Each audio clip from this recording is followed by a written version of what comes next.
Assalamualaikum warahmatullahi wabarakatuh.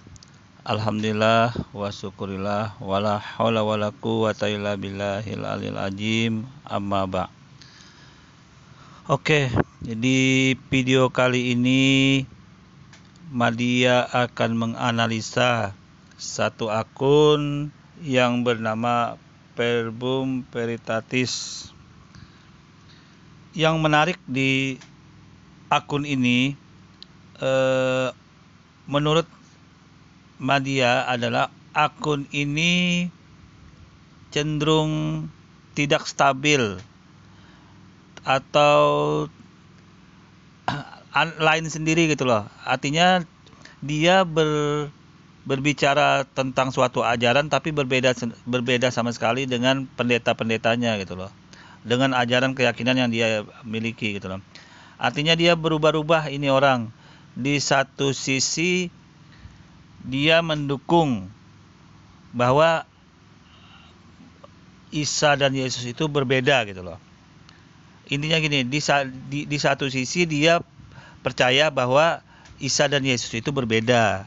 Artinya dengan harapan bilangnya jangan orang Islam itu mengganggu ajaran Kristen karena Yesus sama Isa itu berbeda gitu loh. Itu yang dimauin oleh akun ini gitu loh. Dan ini sesuai dengan para pendeta-pendeta seluruh ajaran Kristen memang meyakini dan mengatakan bahwa Isa bin Maryam di dalam Al-Quran itu berbeda dengan Yesus Kristus gitu loh. Itu memang sudah semua pendeta sudah mengatakan. Dan ini orang pun setuju gitu loh. Setuju bahwa Isa itu beda sama Maryam. Coba kita dengar dulu omongan ini orang biar tidak saya karang-karang atau dengar langsung dari orang itu sendiri. Oke. Nah, sekarang kita mulai dari bagian yes dari argumen tersebut. Saya setuju secara esensial bahwa Yesus bukan Isa. Yes. Bahkan lebih akurat potret Isa di dalam Quran bukanlah potret Yesus yang sebenarnya. Bahkan kalau Anda membaca presentasi data Quranik mengenai Isa, Anda sulit menolak kesimpulan bahwa Isa di dalam Quran bukanlah sosok yang nyata, bukanlah figur yang nyata, bukanlah pribadi yang nyata, melainkan sebuah argumen polemik yang dipresentasikan Muhammad dalam wujud manusia yang ia sebut sebagai Isa. Nah, untuk mensubstansiasi klaim itu, saya menarik perhatian Anda kepada tulisan dari Profesor Tarif Khalidi.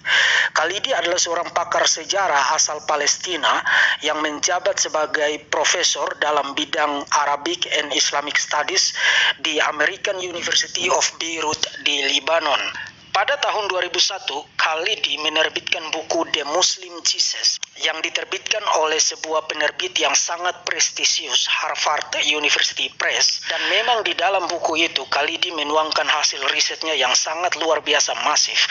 Tidak kurang dari 300 perkataan Yesus yang beredar dalam literatur berbahasa Arabik di kalangan Muslims, termasuk literatur yang terbit mulai dari Spanyol sampai dengan Cina. Ringkasnya, sebelum dia membahas tentang perkataan-perkataan itu yang dia sebut sebagai The Muslim Gospel, dia membahas terlebih dahulu sketsa mengenai potret Isa atau Yesus di dalam Quran. Dan menurut Khalidi, potret serta peran Isa di dalam Quran atau peran Yesus di dalam Quran tidak terlepas dari bagaimana pandangan penulis Quran mengenai para pengikutnya, orang-orang Kristen. Dalam Quran, para pengikut Yesus adalah intinya di sini Verbum Veritatis ini atau Padiki kalau nggak salah namanya beliau, ini mengatakan bahwa Isa dan Yesus itu berbeda, ya kan, berstandar berbeda. Tapi di pihak lain dia berusaha menyamakan, ya kan. Tapi kita tidak usah berpanjang lebar, nanti kita cek video dia yang mengatakan sama dan kemudian dia menyerang Islam gitu loh. Apakah suatu ajaran itu dalam ajaran Kristen itu boleh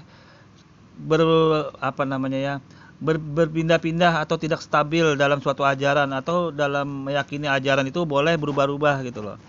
Boleh dinamis, artinya tidak terikat dengan satu ketetapan. Para pendeta kan sudah mengatakan ini bahwa Yesus sama Isa itu berbeda.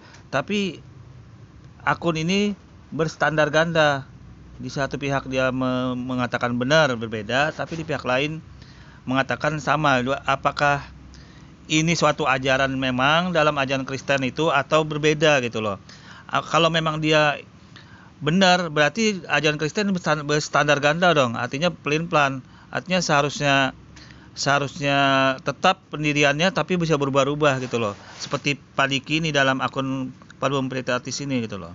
Nah, ini saya mohon yang berkenan dengan menjawab ini, apakah benar ajaran Kristen itu tidak berubah-ubah atau kok Yesus itu memang sama atau berbeda. Ini dari akun ini tidak tergambarkan gitu loh. Tidak tergambarkan ajaran itu gitu loh. Mari kita simak aja langsung bahwa yang tidak tergambarkan dalam ajaran Kristen itu, inilah sifat akun ini yang sebenarnya. Kita cek ya yang sebenarnya.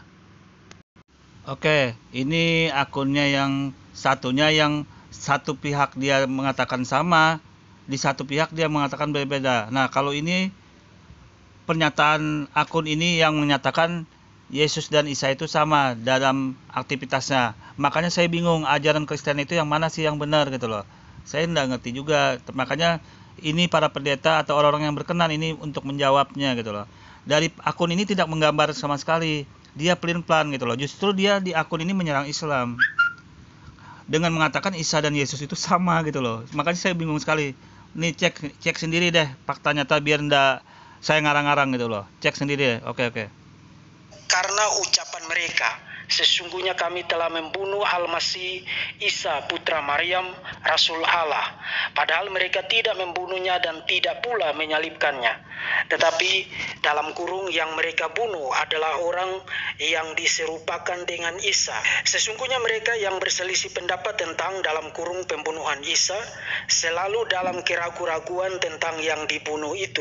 Mereka benar-benar tidak tahu dalam kurung siapa sebenarnya yang dibunuh itu, melainkan mengikuti persangkaan belaka.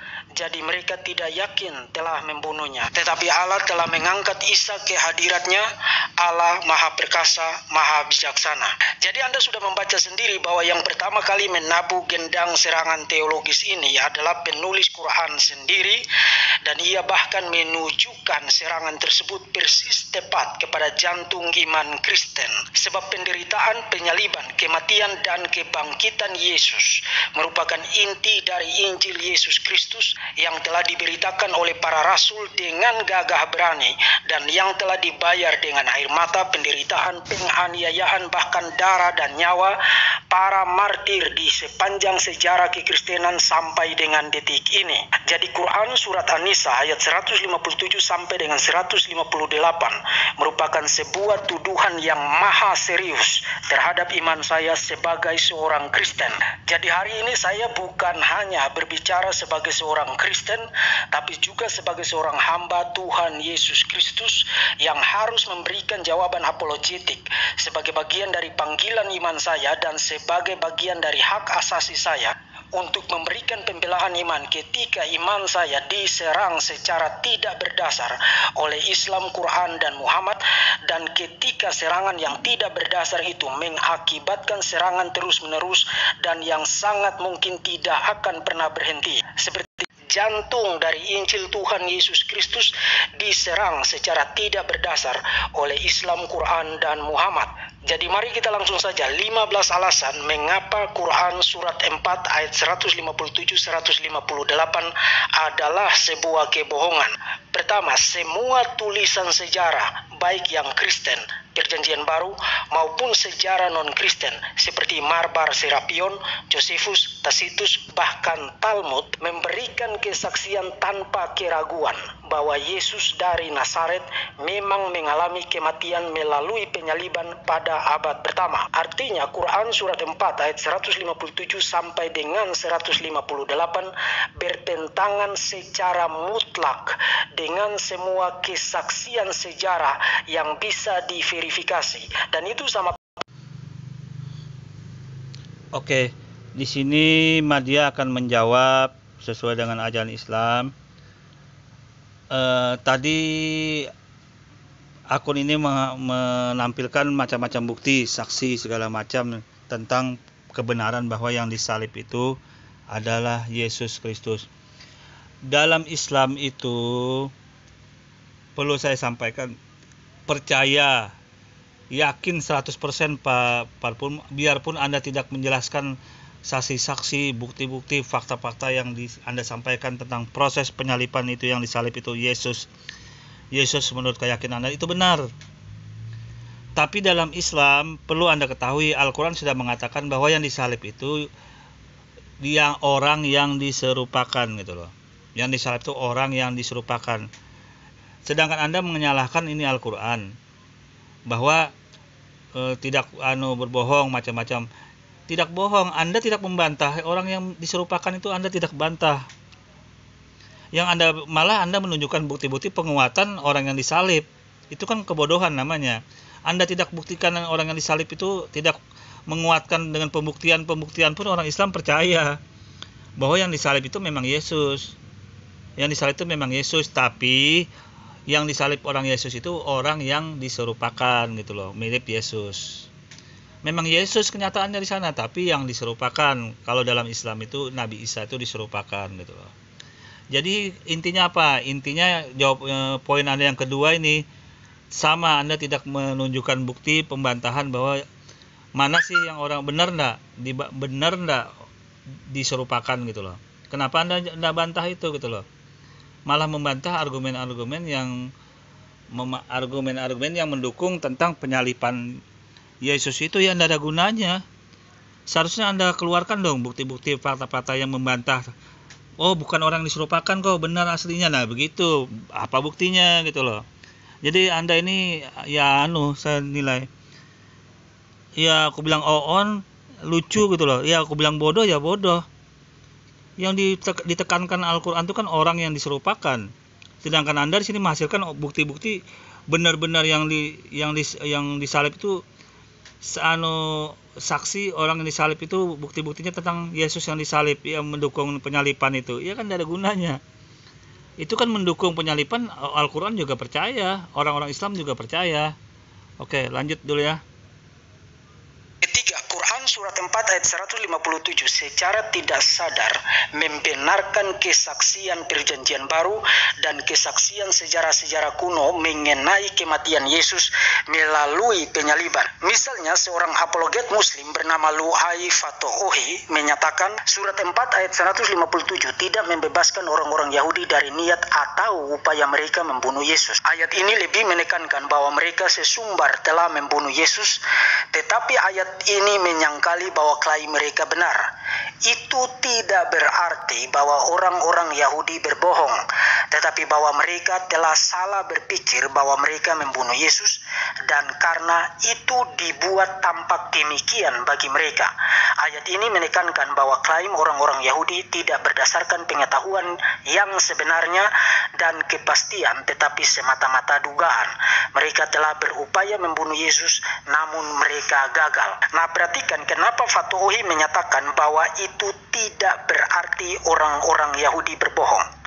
Dia harus menyatakan demikian karena memang surat 4 ayat 157 membenarkan bahwa orang-orang Yahudi memang benar-benar menyaksikan bahwa ada seseorang bernama Yesus terlihat seperti Yesus disalibkan. Artinya mereka memberikan kesaksian berdasarkan apa yang mereka lihat sendiri, dan karena itu mereka memberikan kesaksian yang benar. Dengan kata lain, surat 4 ayat 157 memfalsifikasi kebenarannya sendiri, menelanjangi diri sendiri. Oke, Madia akan menjawab kembali pernyataan orang ini. Al-Quran di ayat tersebut sudah juga menjelaskan posisi atau karakteristik orang Yahudi pada masa itu, ya, pada saat penyalipan. Itu loh. Perlu Anda ketahui, dalam keyakinan Al-Quran, dalam orang-orang Islam itu, sifat orang Yahudi ini memang sudah digambarkan oleh Allah Subhanahu wa Ta'ala, orang yang suka tipu muslihat, juga dia sering membunuh-bunuh para nabi-nabi gitu loh. Itu Anda bisa cek sendiri di dalam kitab Perjanjian Lama itu, Anda bisa cek sendiri. Nabi Zakaria, Yahya, dan siapa namanya itu, setelah Nabi itu Nabi Solomon, kemudian sebelum Isa itu. Nah, itu juga ada yang dikejar-kejar mau dibunuh oleh orang Yahudi. Oke. Jadi sifat orang Yahudi ini digambarkan Al-Qur'an dalam ayat tersebut. Intinya apa? Intinya Al-Qur'an ingin mengatakan bahwa tidak benar apa-apa yang diprasangkakan oleh orang-orang Yahudi tersebut tentang siapa, apa, dan mengapa Nabi Isa alaihissalam itu atau Yesus itu sampai proses penyalipan tersebut gitu loh. Bisa dipahami ya. Jadi maknanya begini. Maknanya orang Yahudi itu dalam posisi bingung, tanda tanya, tidak yakin, bisa yakin juga, siapa yang bisa yakin, tidak yakin dalam proses masalah kenabian dan kerasulan Yesus Kristus itu gitu loh. Itu dulu yang perlu dipahami. Yang perlu dipahami itu, ini yang mau diambil maknanya oleh Al-Qur'an. Hal ini yang ingin Al-Qur'an gambarkan tentang Yahudi tersebut gitu loh. Artinya dalam proses penyalipan tersebut, Al-Qur'an menekankan kepada sifat orang Yahudi yang pada masa itu dalam keadaan kebingungan, tidak yakin, gundah gulana, walaupun terjadi penyalipan tersebut dan diyakini oleh orang-orang Yahudi pada saat itu memang Yesus yang disalib itu gitu loh. Tapi dalam Al-Qur'an versinya beda, diserupakan. Memang benar Yesus tapi diserupakan. Oke. Kembali dulu ke posisi itu. Artinya apa? Ada sesuatu yang jadi beban moral bangsa Yahudi pada masa itu, yang mana dia sebenarnya menunggu Sang Mesias. Sekali lagi, menunggu Sang Mesias yang ingin menjadi juru penyelamat mereka pada masa itu. Itu dulu sebelum saya jawabkan untuk pernyataan Pak Pendeta sini. Kita lanjut dulu pernyataan dia berikutnya. Oke. Menolak dirinya sendiri. Yang keempat, surat 4 ayat 157 menciptakan kutipan palsu dan menaruhnya ke dalam mulut orang-orang Yahudi. Sebab orang-orang Yahudi tidak pernah menyatakan bahwa mereka telah membunuh Mesias, putra Maryam dan Rasul Allah. Mereka memang terlibat dalam pembunuhan terhadap Yesus, tapi mereka melakukan itu karena mereka percaya Yesus adalah Mesias palsu dan Yesus bukan Rasul Allah. Nah, itu dia jawabannya sebenarnya, Pak Pul.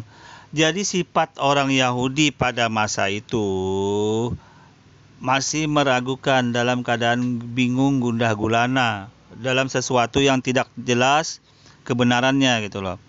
Apa maknanya Al-Qur'an dalam Al-Qur'an ini menekankan bahwa Al-Qur'an sudah mengutuk itu bangsa Yahudi yang seperti itu gitu loh. Orang Yahudi itu dikutuk oleh Al-Qur'an dari awal surat itu pun sudah dikatakan dikutuk terhadap bangsa Yahudi itu yang seperti itu gitu loh. Apa maknanya yang diambil? Makna yang diambil adalah orang Yahudi pada masa itu tidak yakin,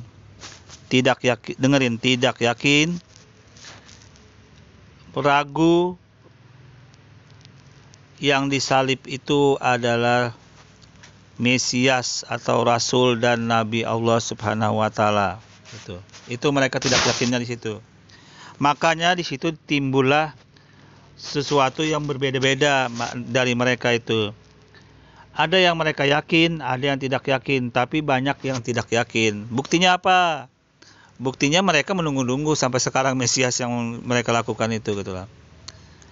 Mereka membenarkan proses penyalipan Yesus itu, membenarkan. Karena apa? Karena mereka menganggap nabi palsu.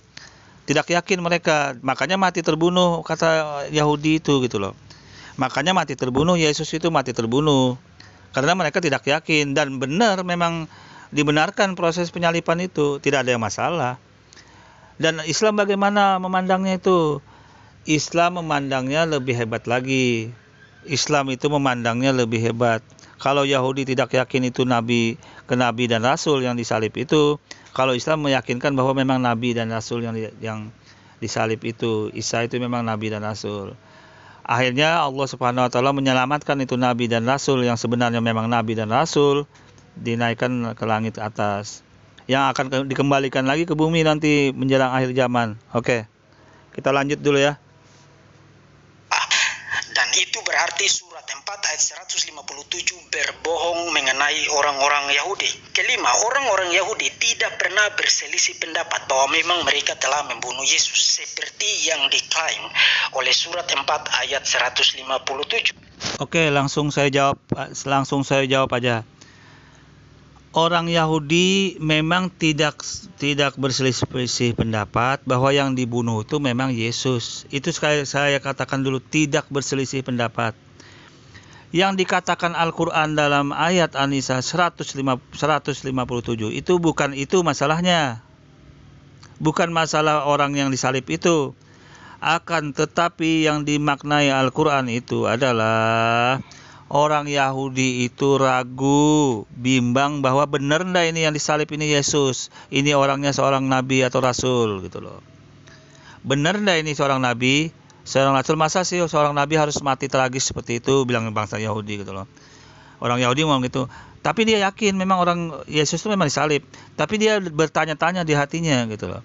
Benar enggak ini yang disalib ini nabi dan rasul gitu loh. Nah, terus akhirnya kan dia mengklaim bahwa yang disalib itu kan nabi palsu. Buktinya apa? Buktinya sampai sekarang mereka menunggu Mesias yang dijanjikan. Sampai sekarang mereka menunggu-nunggu itu bangsa Yahudi.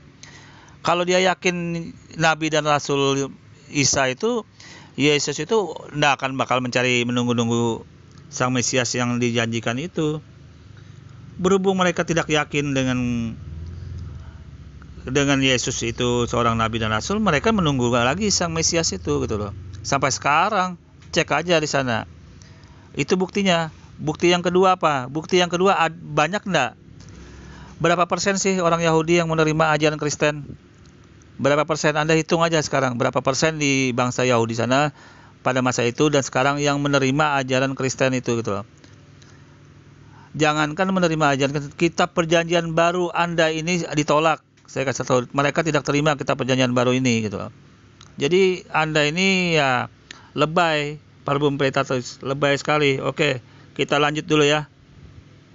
Talmud Babilonia Trakat Sanhedrin 43a menegaskan keyakinan mereka bahwa Yesus memang telah digantung atau telah disalibkan. Lagi-lagi ayat ini berbohong mengenai orang-orang Yahudi. Keenam, skema mengenai penyaliban Yesus dan wajah Yesus yang diserupakan dengan orang lain lebih mengintonasikan dongeng doketisme abad kedua seperti yang terdapat misalnya di dalam Apocalypse of Peter dan Second Treatise of the Great Set.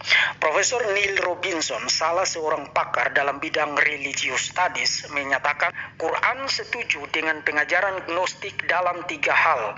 Ia menyangkali bahwa orang-orang Yahudi telah membunuh Kristus. Ia mengakui bahwa itu hanya tampaknya saja bahwa mereka memang telah membunuhnya, dan ia menyatakan bahwa dia telah diangkat ke hadapan Allah.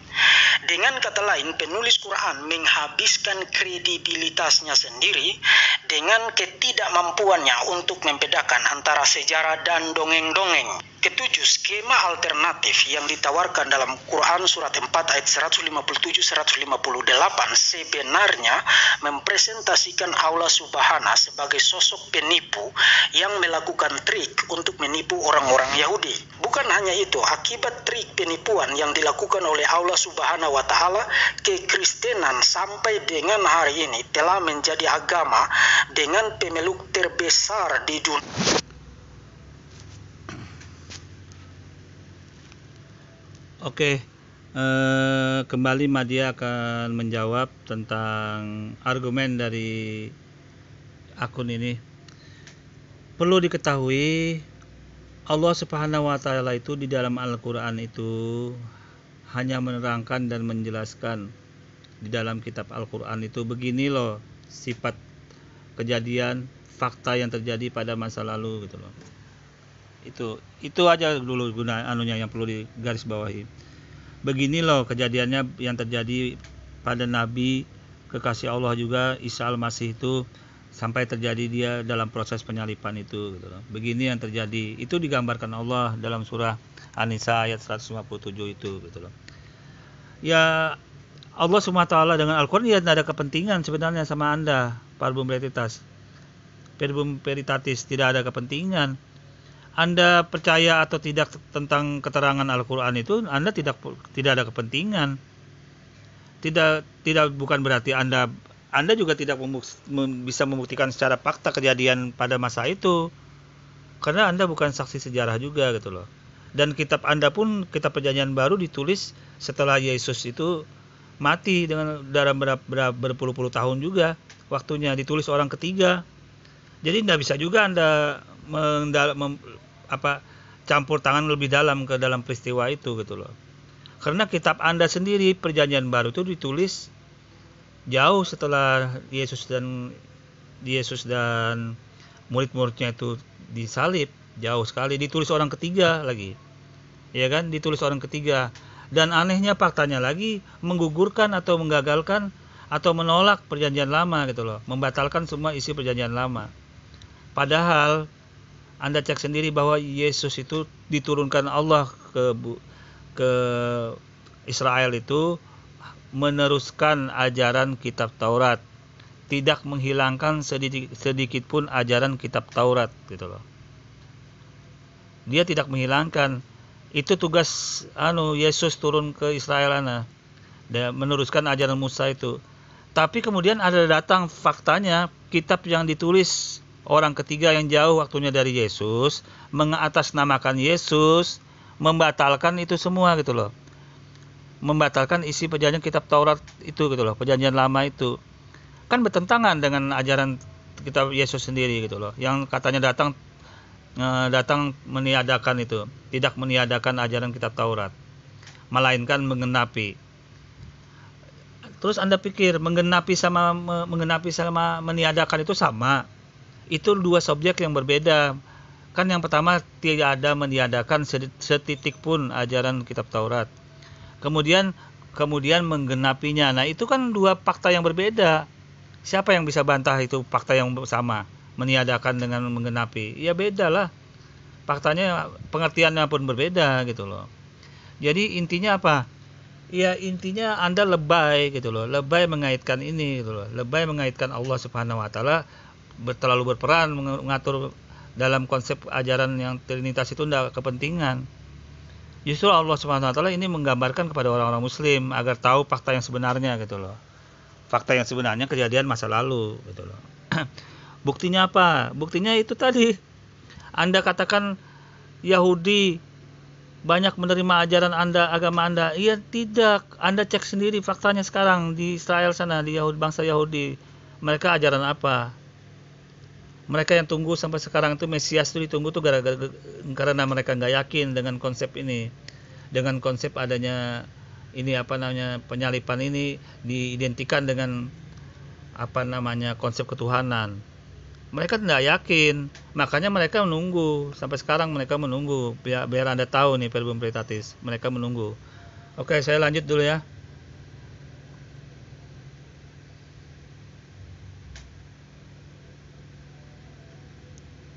Memang telah mengalami kematian melalui penyaliban pada abad pertama. Ini merupakan sebuah dilema yang sangat mematikan dan sangat pasti tidak mungkin bisa dibantah dengan cara apapun.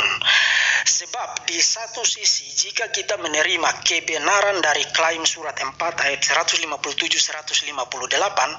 itu berarti kita harus percaya sosok Allah Subhanahu wa taala yang melakukan trik penipuan, dan akibat trik penipuannya miliaran orang di planet bumi ini mempercayai kebohongan. Tetapi jika di sisi lain kita menolak kebenaran dari surat 4 ayat 157-158, maka Quran salah. Jadi kesimpulan yang tidak terelakkan adalah jika klaim dalam surat 4 ayat 157-158 benar, maka ia salah. Dan kalau ia salah, maka ia salah. Jadi baik benar atau salah, Quran salah. Kedelapan, isi surat 4 ayat 157-158 bertentangan dengan Quran surat 19 ayat 33. Mayoritas pakar Muslim memang mencoba menyelamatkan diri dari kontradiksi itu dengan menafsirkan kematian yang dirujuk dalam surat 19 ayat 33 kepada kematian Yesus pada masa eskatologis. Tetapi perhatikan komentar dari Profesor Parinder mengenai surat 19 ayat 33 berikut ini. Tidak ada aspek futuristik dalam tata bahasa Quran yang mengindikasikan kematian pada masa post-milenial. Profesor Parinder juga menyatakan bahwa tafsiran dari mayoritas pakar Muslim tersebut sebenarnya lebih didominasi atau lebih disetir oleh isi Quran surat 4 ayat 157.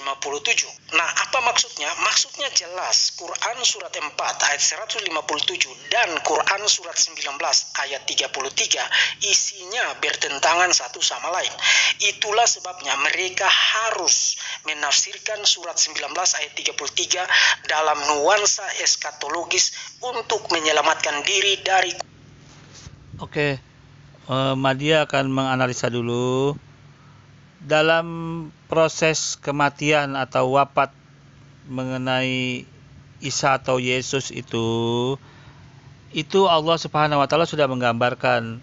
Dalam proses itu sudah ditafsirkan oleh ahli-ahli tafsir. Karena itu menyangkut dalam kematian yang di luar dari kenormalan seperti biasa gitu loh. Itu perlu dipahami dulu. Proses pengangkatan Nabi Isa alaihissalam itu ke langit itu memaknai wafat yang memang berbeda wafatnya daripada wafat-wafat yang orang-orang seperti manusia di bumi ini gitu loh. Jadi dalam posisi ini adalah wafatnya Nabi Isa al-Masih itu, dia wafatnya wafat kalau boleh dikatakan beristirahat atau cuti, kalau dalam bahasa umumnya itu dicutikan dulu, bukan wafat yang sebenarnya dalam proses itu gitu loh. Nanti insya Allah Nabi Isa akan turun kembali ke bumi menjelang akhir zaman. Nah itu artinya gambarannya mungkin seperti ini loh, dia wafatnya dalam proses tertidur gitu loh, dalam proses, ya mungkin kita tidak bisa memaknai wafat yang ini, tapi intinya seperti itu gitu loh. Intinya berbeda wafat seperti Nabi Isa itu dengan orang kebanyakan umum, karena dia diangkat ke langit ini dalam proses penantian untuk diturunkan kembali ke bumi, menjadi hakim pada proses akhir zaman itu nanti gitu loh. Oke, saya kira sudah cukup jelas ya. Jadi tidak ada yang berbeda dalam Al-Quran masalah proses wafat ini gitu. Jangan disamakan, artinya proses wafat meninggalnya Isa Al-Masih ini disamakan dengan orang-orang yang biasa hidup seperti normalnya kita gitu loh. Makanya beda, memang berbeda anunya. Proses kematiannya berbeda, tapi bukan berarti kontradiksi. Dalam Al-Quran memang masa disamakan wafatnya antara orang normal dengan kejadian di sana. Itu yang dikatakan berbeda oleh Anda, para pemperitasi. Anda bisa lihat dari konteksnya ini, apa namanya, konteks dari orang ini gitu loh. Lihat konteksnya. Oke, saya kira cukup jelas ya. Lanjut dulu oke. Kontradiksi itu ketika surat 19 ayat 33 tidak mengandung nuansa futuristik di dalam tata bahasanya. By the way, saya bisa menambahkan banyak kutipan dari para pakar Muslim sendiri yang mengafirmasi apa yang saya jelaskan tadi, tapi demi keringkasan mari kita lanjutkan. 9. Skenario bahwa ada wajah seseorang yang diserupakan dengan Yesus dan orang itulah yang disalibkan sebagai ganti Yesus bukan hanya telah menimbulkan spekulasi tidak berkesudahan di kalangan para pakar Muslim sendiri, sampai sekarang mereka tidak pernah sepakat siapa sebenarnya yang wajahnya diserupakan dengan Yesus dalam peristiwa penyaliban tersebut. Bukan hanya itu, tapi skenario itu sendiri adalah sebuah skenario yang tidak masuk akal. Oke, Saya kira dalam proses itu dalam ajaran Islam cukup masuk akal. Mengapa saya katakan cukup masuk akal? Karena pada saat proses Nabi Isa alaihissalam itu mau dijemput oleh tentara dan orang-orang Yahudi pada masa itu, dia ada bersama dengan murid-muridnya di suatu tempat gitu loh. Karena ada pengkhianatan dari salah satu orang di sana di dalam itu, makanya sampai terjadi gitu loh. Makanya sampai terjadi Makanya sampai terjadi hal seperti itu gitu loh. Karena ada pengkhianatan itu. Dan itu artinya apa? Artinya ya terjawab bahwa memang ada pengkhianatan pada saat itu. Sesuai dengan tafsir Al-Quran, ada pengkhianatan dari muridnya itu. Berarti tinggal dicari dong pelakunya di murid-murid tersebut gitu loh. Dan yang tertuduh terkuat itu adalah Yudas gitu loh. Terserah dari argumen Anda Yudas apa bunuh diri apa itu hak Anda mengatakan seperti itu. Tapi ini terjadi. Masa sih murid orang yang beriman, orang yang soleh segala macam mau bunuh diri gitu loh. Secara akal kan itu dalam ajaran Islam kan tidak seperti itu gitu loh. Kalau dia jadi pengkhianat boleh gitu loh, masih masuk akal kalau jadi pengkhianat. Tapi kalau masih mau bunuh diri secara akal tidak ada hubungannya gitu loh, tidak ada kaitannya gitu loh. Dalam proses itu loh, dalam proses Isa al-Masih disalib itu. Oke, saya kira cukup terjawab ya. Nanti kita tambah lagi. Seperti yang diklaim di dalam surat 4 ayat 157. Apakah otak dan kesadaran dan mulut dari orang itu ikut tidak berfungsi sehingga dia tidak teriak-teriak bahwa dia bukan Yesus dan bahwa dia tidak layak untuk disalibkan dalam peristiwa tersebut. Dengan kata lain, penulis Quran mencoba merekayasa sebuah skenario alternatif tak berdasar, tapi tidak secara cermat memikirkan detail dan efek domino dari skenario itu yang pada akhirnya menghancurkan kredibilitasnya sendiri. Oke, Madya sini akan menjawab kembali. Kan dalam proses penyalipan itu ada teriakan dari orang yang disalib itu gitu loh, yang memanggil Eli Eli itu gitu loh. Jadi itu otomatis juga itu suatu gambaran bahwa memang yang disalib itu bukan Yesus gitu loh, bukan Nabi Isa alaihissalam. Itu gambarannya. Mengapa dia sampai teriak Eli Eli lama sabatani? Nah itu kan itu gambaran bahwa yang disalib itu memang bukan Isa atau Yesus yang sebenarnya yang diserupakan itu loh, yang sebenarnya dalam Al-Quran itu gitu loh. Mengapa dikatakan demikian? Karena kalau dia itu Yesus atau Nabi asli, Isa yang asli, dia diam, nggak seperti itu memanggil nama Tuhan gitu loh. Mengapa engkau Tuhan kau meninggalkan aku? Mengapa Allah mengapa Tuhan meninggalkan? Itu kan gambaran bahwa dia itu takut sekali. Nah itu Islam mengatakan bahwa itulah gambarannya bahwa memang orang itu bukan Isa atau Yesus gitu loh. Ya itu hak Anda, kalau membantah silahkan. Tapi Anda kan meminta pendapat orang Islam ini, jawaban orang Islam. Itu seperti itu jawabannya. Jawabannya yang sangat jelas sekali bahwa gambarannya yang diserupakan itu. Mengapa sampai dia nyebut begitu gitu loh, menyebut nama Tuhannya gitu loh. Berarti dia tidak yakin dengan Tuhannya, bahwa yang disalib itu kalau dia diam gitu loh. Kalau dia Tuhan memang asli Nabi, memang Nabi atau Rasul Yesus itu dia diam gitu loh. Nggak ribut lagi, nggak minta tolong meninggalkan Eli Eli itu gitu loh. Oke, kita lanjut dulu ya.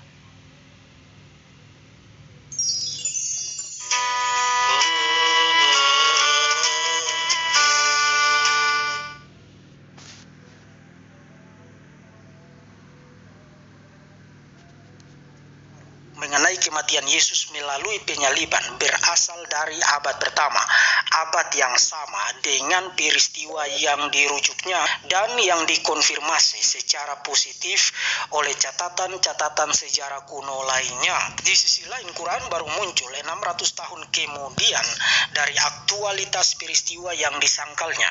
Jadi secara logis, kalau catatan-catatan abad pertama tidak dapat dipercaya, maka secara logis sangat sangat amat jauh lebih tidak bisa dipercaya. Sebuah catatan yang baru muncul 600 tahun kemudian dari peristiwa yang dirujuknya. Dan ini sebenarnya... Oke, kembali Madia akan menjawab ini. Anda berkata dengan proses waktu atau masa yang lebih jauh Al-Quran itu datang daripada kitab Anda gitu loh. Sekarang ini kita perbandingannya. Dalam ajaran Al-Quran, satu jalur, seirama, serentak, sejalur, semua ajaran yang di dalam kitab-kitab perjanjian lama itu tetap dijalankan di dalam Al-Quran gitu loh. Ya kan? Termasuk berkapan, tidak membuat patung, berhitan, dan lain-lain, ajaran yang lain-lain tentang yang dihalalkan dan yang diharamkan. Oke. Nah, itu semua Islam menjalankan, Al-Quran menjalankan itu. Al-Quran menjalankan itu semua. Walaupun kitab Anda itu anggaplah lebih dekat jaraknya waktu itu dengan proses penyalipan Isa dan pada masa itu, Isa dan murid-muridnya pada masa itu. Nah, itu walaupun sangat dekat, tapi gambaran kitab Anda secara fakta dan nyata menolak ajaran kitab perjanjian lama gitu loh. Menolak, membatalkan hukum-hukum yang ada di perjanjian lama gitu loh. Itu secara moralnya loh, kelihatan sudah. Jadi perbandingan Al-Quran dan kitab Anda jauh. Anda lebih milih mana? Suatu kitab ini dalam mengambil keputusan menilai posisi ini gitu loh. Anda bayangkan, walaupun dekat kitab Anda waktunya itu daripada proses penyalipan itu, tapi kitab Anda isinya banyak membatalkan perjanjian lama. Nah, Al-Quran walaupun jauh jaraknya waktunya itu, tapi menerima semua perjanjian lama, kitab-kitab yang diturunkan kepada Nabi Musa itu gitu loh. Terserah Anda menilai. Oke, terserah para penonton, pendengar semua menilai. Ini bukti fakta nyata. Semoga jadi renungan ya. Oke, kita lanjut kembali.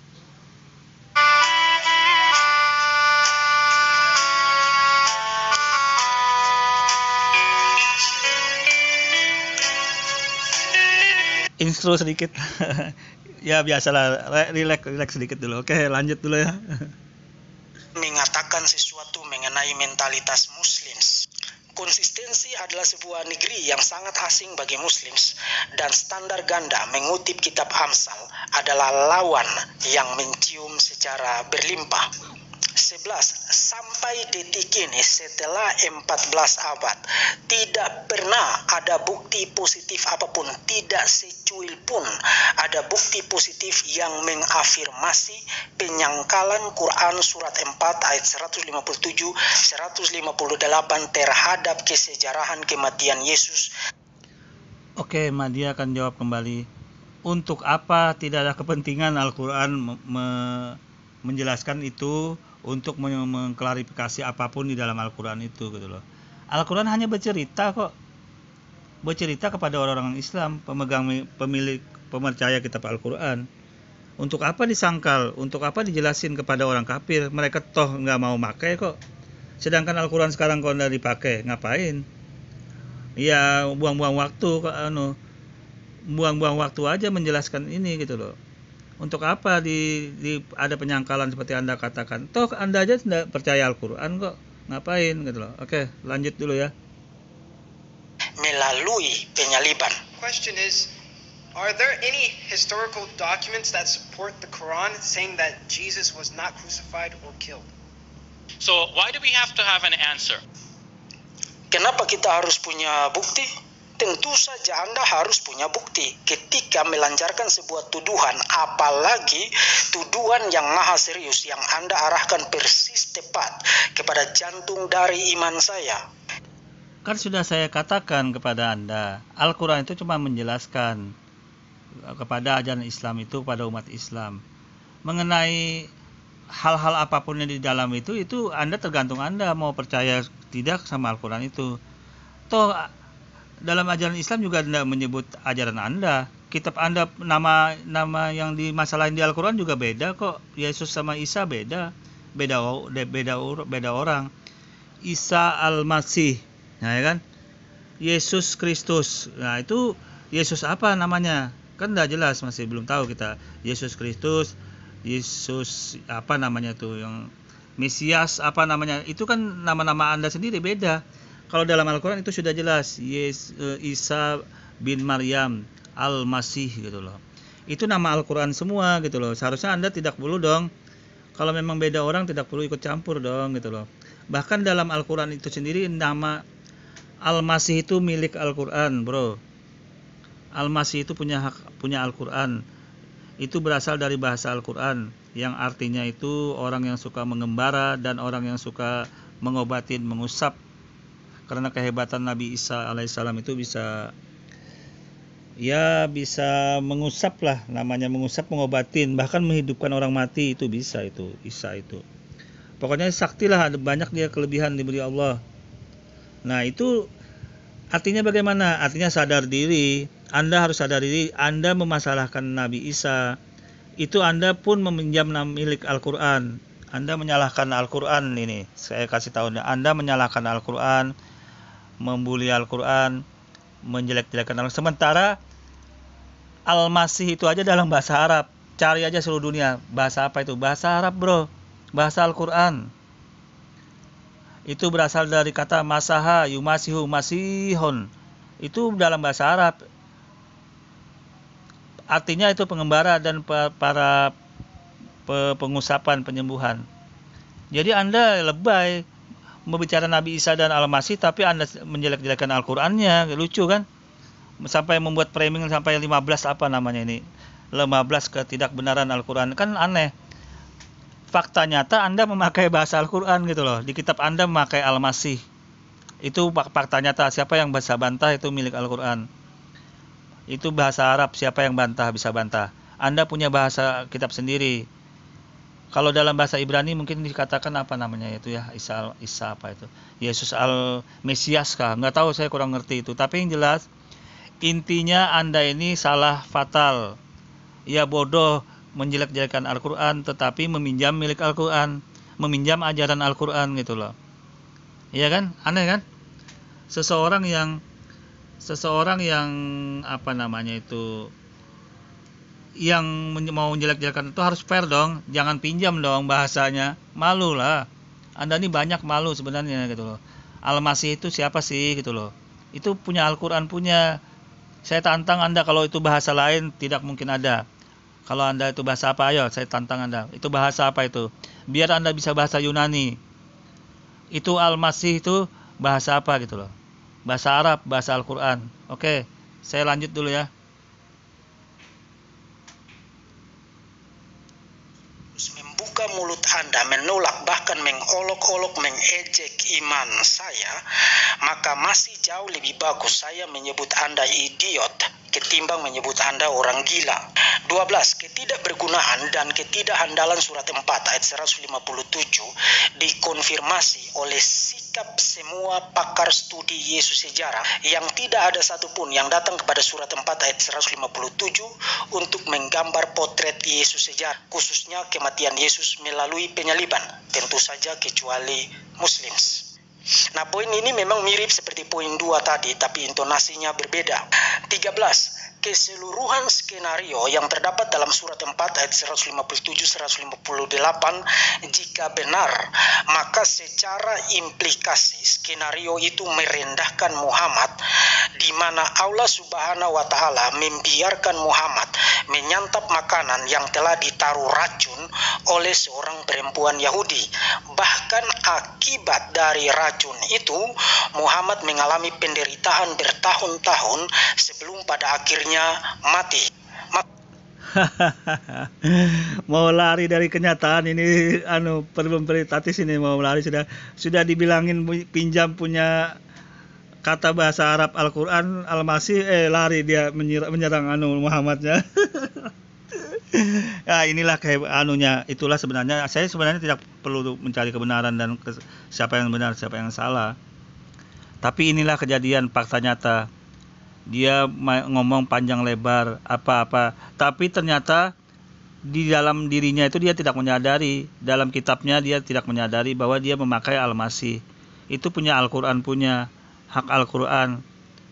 Bahasa Al-Masih itu masaha yumasihu, masihun itu mengusap, artinya orang yang suka mengembara. Memang Yesus Isa Al-Masih itu dulu dia suka kemana-mana, mengembara dari suatu tempat ke tempat lain, menyebarkan ajaran agama, termasuk untuk meneruskan ajaran Nabi Musa itu gitu loh. Nah ini terjadi kan akhirnya Parvum Petitatis menyerang Al-Quran, menjelek-jelekan Al-Quran, ternyata dia pinjam milik Al-Quran, kitabnya sendiri pinjam milik Al-Quran gitu loh. Bantah aja kalau Anda bisa bantah Al-Masih itu punya bahasa apa itu, bantah. Milik siapa itu Al-Quran, artinya itu apa, tidak boleh diartikan lain.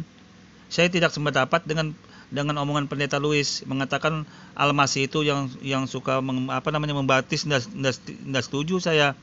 Dalam bahasa Arab itu, bahasa Al-Quran itu artinya mengembara dan mengusap orang-orang yang sakit, menyembuhkan orang sakit. Itu arti benarnya. Harus fair dong. Anda harus fair, meminjam bahasa orang, meminjam milik Al-Quran, jangan artinya dibeda-bedain gitu loh. Sesuai dengan yang punya milik dong, ya kan? Nah, kemudian menyerang kembali tentang Nabi Muhammad yang dalam hadis itu ada digambarkan pada saat Nabi Muhammad SAW itu mau mati pada usia setelah kejadian keracunan itu kurang lebih 4 tahun kalau nggak salah itu. Itu ada mengeluh katanya ada sakit juga gara-gara sebab ada keracunan itu gitu loh sebabnya. Terlepas dari itu, intinya itu lebay aja, ini mau melarikan diri aja Parvum Petitatis ini dari masalah yang ini. Sebenarnya orang itu misalkan kecelakaan ditabrak mobil, jatuh tapi selamat masih hidup, kemudian setahun, 2 tahun, 3 tahun dia meninggal mati, apa lantas masih dia layak disebut kecelakaan ditabrak mobil? Tentunya tidak. Orang tersebut naik pohon kelapa tinggi, jatuh, blek, masih hidup. Kemudian setahun, 2 tahun, 3 tahun, 5 tahun, dan berapa tahun dia mati. Apa layak disebut masih dia jatuh dari pohon matinya? Tentu tidak. Begitu juga Nabi Muhammad. Nabi Muhammad 4 tahun setelah dia diracun terbukti selamat. Sahabat yang mendampingi Muhammad yang memakan racun itu juga pada satu makan daging racun mati. Tewas seketika pada saat itu gitu loh, kena makanan beracun ini. Itu menandakan apa? Menandakan racun itu bekerja pada saat itu gitu loh. Artinya kalau sudah dimakan, kalau memang kena racun mati. Terbukti sahabat Rasulullah itu. Nah, kemudian Rasulullah selamat. Bahkan dalam riwayat itu daging itu berbicara mengatakan siapa yang naruh racun itu, sampai Nabi Muhammad mengetahui orang yang mengasih racun. Nah, itu cara logikanya, akalnya harus nyambung juga Parvum Petitatis ya, agar Anda ini nggak asal gitu loh, nggak asal komen gitu loh. Jadi apa intinya Anda mau mengaitkan sesuatu lagi di dalam hal ini gitu loh, tapi sudah saya jawab dulu gitu loh, yang sebenarnya itu begini gitu loh. Oke, lanjut dulu ya. Maksudnya begini, setelah bertahun-tahun Aula duduk sepanjang hari untuk memperhatikan dan meluluskan apa yang diinginkan oleh Muhammad, mendadak pada momen di mana Muhammad paling membutuhkan intervensi Allah, mendadak Aula angkat tangan dan tidak melakukan apa-apa dan membiarkan begitu saja Muhammad menyantap makanan yang telah ditaruh racun, yang mengakibatkan kematiannya beberapa tahun kemudian. Sementara di sisi lain, ketika orang-orang Yahudi berupaya membunuh Yesus, Allah Subhanahu wa Ta'ala segera turun tangan melakukan segala upaya, termasuk melakukan trik penipuan untuk menyelamatkan Yesus dari tangan orang-orang Yahudi yang berniat membunuh dia. Maka tampaknya Allahmu lebih sayang terhadap Yesus ketimbang terhadap Muhammad. Dengan kata lain, dengarkan baik-baik Muslims, kalau skenario di dalam ayat-ayat Quranik tadi itu benar, maka skenario itu sendiri secara implikatif merendahkan Muhammad. 14. Jika skenario alternatif yang terdapat dalam Quran surat 4 ayat 157-158 benar, maka Yesus adalah nabi tergagal di dalam sejarah kenabian. Kenapa dia adalah nabi tergagal?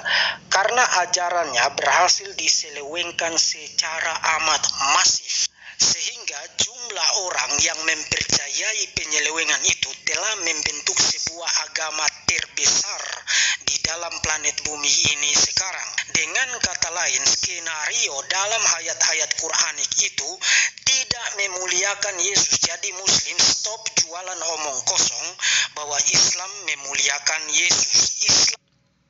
Oke, di sini kemudian mungkin ini yang terakhir nih, Madia sambil menjawab, sambil nyanyi deh, biar nggak panas nih. Sambil nyanyi dulu dah, dengar musik ya, oke.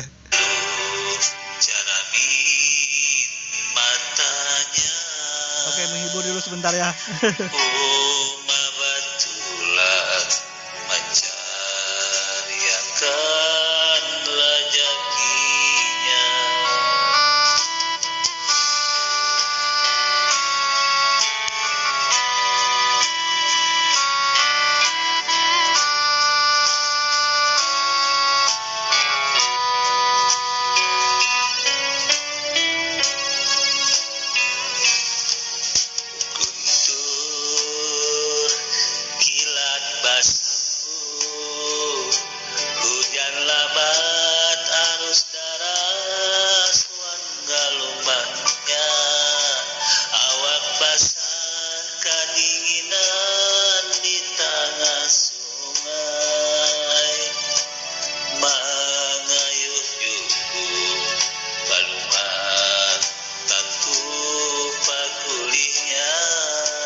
Oke, kita lanjutkan dulu menganalisa ini yang terakhir ini pembahasan dari verbum praetatis ini.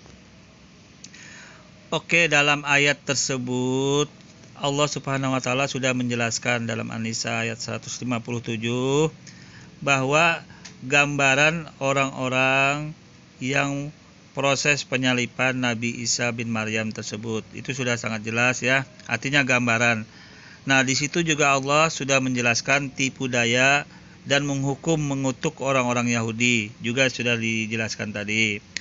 Kemudian di situ juga gambaran Allah mengatakan bahwa banyak tipu daya orang-orang Yahudi itu yang bisa memutar balik fakta gitu loh. Makanya Allah Subhanahu wa taala tidak menjelaskan siapa yang mengganti posisi orang yang disalib tersebut gitu loh. Walaupun ada sebagian ahli tafsir dalam Al-Quran, dalam Ibnu Katsir itu menjelaskan itu gitu loh. Orang yang disalib itu termasuk Yudas namanya. Menjawab kembali verbum tersebut mengaitkan dengan konsep keimanan dan kenabian dalam Muhammad SAW, itu sebenarnya perlu diketahui verbum ya. Verbum praetatis ya, Pak Diki ya kalau nggak salah namanya. Ajaran Islam itu sebenarnya ajaran yang meneruskan ajaran-ajaran yang lalu, masa lalu gitu loh. Masa lalu itu yang bagaimana? Masa lalu yang diturunkan Allah, kitab-kitab suci juga sama. Yang diturunkan kepada Nabi Ibrahim, kepada Nabi Salomo, Musa, Isa, terakhir kan Nabi Muhammad, sama, ajarannya sama, ilmu tauhid namanya. Dan Al-Quran sudah menjelaskan juga orang-orang yang dulu, orang-orang yang beriman kepada Allah Subhanahu wa taala, orang-orang yang beriman kepada Allah Subhanahu wa taala masa lalu juga masuk surga sesuai dengan kitabnya loh, asal dia dijelasin gitu loh. Itu sudah dikasih tahu Allah Subhanahu wa taala juga. Jadi intinya apa? Intinya Islam itu hanya meneruskan kok. Meneruskan, dan kemudian ada terakhirnya Allah juga katakan disempurnakanlah dengan Islam itu syariatnya itu gitu loh. Syariatnya bagaimana? Ya memang dulu masih ada juga sujud, sholat, wudu, puasa, macam-macam ada juga, cuman caranya beda-beda. Bahkan nama Tuhannya pun dulu berbeda-beda gitu loh. Walaupun satu orang, subjek itu sama, dengan Allah itu sama. Termasuk Tuhan Yahweh, Tuhan Elohim, Tuhan apa-apa yang dulu itu dalam Alkitab-kitab itu diakuin sama dalam ajaran Islam, karena itu merujuk ke kitabnya masing-masing, kitab Taurat, Injil dan Zabur gitu loh. Nah, terus bagaimana sekarang, kenapa dikatakan banyak orang kafir daripada orang Islam? Nah, itu kan dia bangga-banggaan, bangga-banggain gitu loh. Ya memang dalam hadis Nabi dikatakan akhir zaman itu nanti, sebelum Dajjal itu turun, itu orang-orang Islam penuh dengan tekanan segala macam lah. Intinya penuh dengan perjuangan, penuh dengan seperti memegang bara api dalam sesuatu hal itu gitu loh. Dalam menentukan sesuatu itu, dalam kebijaksanaan agama itu sangat keras. Jadi wajar sekali dulu orang tidak sampai seperti ini gitu loh, menghina Al-Quran, hadis, macam-macam tidak ada dulu. Nah, Anda bayangkan sekarang ini gitu loh. Buktinya sekarang ini gitu loh. Dulu sampai tidak ada sama sekali orang berani begini, nggak ada. Ternyata buktinya sekarang faktanya ada kan. Nah, itu menandakan memang ini akhir zaman gitu loh. Dan juga dikatakan hadis Nabi, jumlah orang-orang yang kafir mau menjelang akhir zaman tuh banyak orang yang kafir gitu loh. Sebelum hari kiamat itu menjelang itu nanti banyak orang kafir. Orang beriman memang sedikit, semakin habis gitu loh. Jadi nanti orang mau kiamat nanti akhir zaman itu semuanya orang yang menemui ajab Tuhan dalam kiamat yang seperti bumi pecah belah itu, meteor-meteor jatuh itu orang kafir semua gitu loh. Jadi wajar orang Islam sudah diwafatkan biar tidak mengalami selamat dalam hal itu gitu loh. Itu sudah dijanjikan juga dalam hadis Nabi. Nah, tapi ini ada yang saya garis bawahi di pendeta ini, dalam posisi ini artinya gini loh Pak. Ayat Al-Quran ini sudah menggambarkan kebimbangan orang-orang Yahudi. ketidakberesan atau kutukan terhadap orang-orang Yahudi yang bisa bertipu daya. Dikaitkan dengan ajaran Anda, tidak semua juga benar, karena orang Yahudi sekarang masih menunggu Mesias yang ditunggu mereka sampai sekarang. Makanya mereka sampai sekarang tidak percaya dengan ajaran agama Anda. Termasuk kitab perjanjian baru Anda tidak dipercaya. Kalaupun ada yang percaya, mungkin persentasenya sangat kecil. Jadi saya kasih tahu dulu nih biar garis bawah. Itu inti Al-Qur'an dalam menjelaskan ayat An-Nisa ayat 157 ini gitu loh. Sekarang bantah aja. Bisa Anda bantah dah orang Yahudi sekarang masih menunggu Tuhannya, Sang Mesias di Israel sana, bantah. Kalau Anda bisa bantah juga gitu loh. Kalau memang Anda bisa. Nah, itu yang menyebabkan mereka itu karena mereka tidak yakin gitu loh. Sekarang Anda bantah. Berapa persen yang menerima kitab perjanjian baru di Israel sana, di Yahudi sana, padahal itu tempat asalnya ajaran agama Anda gitu loh. Coba Anda pikir berapa persen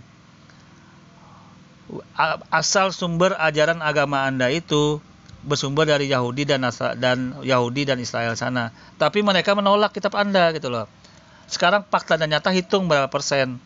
Nggak nyampe 10%. Coba Anda hitung sendiri. Oke, saya kira ini bukan hanya untuk menjelaskan kepada orang-orang di dalam Islam, juga di luar Islam agar tahu ini loh. Artinya jangan sembarang, ya kita sebenarnya ini sebagai wawasan aja. Saya tidak juga menekankan apapun dalam hal ini gitu loh. Sebagai wawasan. Islam itu hanya menerangkan, terserah mau diterima apa enggak, itu hak Anda menilai sendiri. Tapi ini fakta yang berbicara gitu loh. Terserah Anda sudah menilai. Mungkin demikian ya. Tidak ada paksaan dalam sesuatu ajaran, dalam sesuatu agama. Ini hanya sebagai wawasan dan keilmuan. Anda terima, tidak terima juga tidak apa-apa. Tapi faktanya ini yang terjadi gitu loh. Terserah Anda kalau mau menilai. Oke, kurang lebihnya saya mohon maaf. Assalamualaikum warahmatullahi wabarakatuh.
Rasa kedinginan di tengah sungai